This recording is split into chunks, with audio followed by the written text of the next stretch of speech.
د میدان وردګو غیر ولس، د میدان وردګو باتور ولس، د میدان وردګو مجاهد ولس، د میدان وردګو کلتوري علمي او قدري ولس، دا هغه ولس ده چې دوی په 20 کلنه د اشغال دوره کې الحمدلله د جهاد په ډګر کې هم امتحان ورکړی او هلته یې هم برعت حاصل کړی او د تعلیم په ډګر کې امتحان ورکړی. نو دا جهادي علمي قدري او کلتوري ولایت ده. بناءً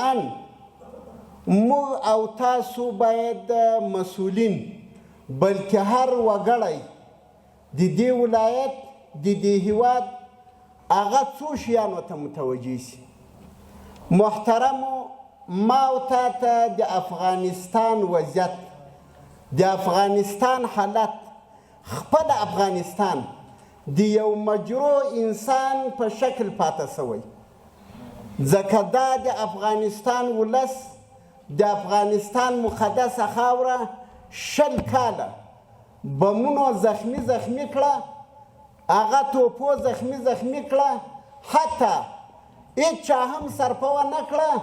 چې د اخرنۍ او غایه د بمونو مور یې په دې باندې استعماله کړه. نو اوس موږ تاسو ته څه لازمه ده؟ موږ تاسو ته څه پکار ده؟ نن ما او تا دا یوه برخه راخیستې،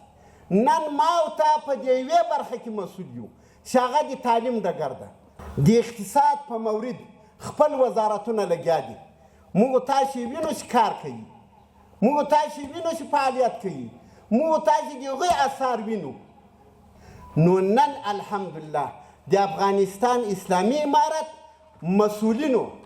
او خاصتا د امارت رهبري، خاصتا ریاست وزرا، هغوی دا عزم کړی چې نور به د افغانستان جوړیږي، نور به هغه مجروح زخمونه، هغه حالت زخمی چې رایستل کیږي او انشاءالله د صحت په لور به روانیږي. یو لوغی چې موږ ته مسؤلیت راسپارل سوی هغه معرف ده او په دې کې له الله تعالی سخت ډاریږو، ځکه هغه مسؤلیتونه که د بند مسؤلیت ده،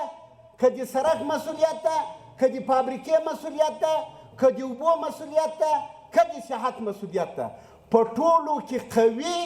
محوري مسؤلیت هغه د تعلیم و تربیه ده. ځکه هلته د ما او تا دا ورونه، د ما او تا شاګردان 2 حیثیته پیدا کوي، هلته 2 قوته پیدا کوي، هم د دوی روحي مسؤلیت د موږ ده،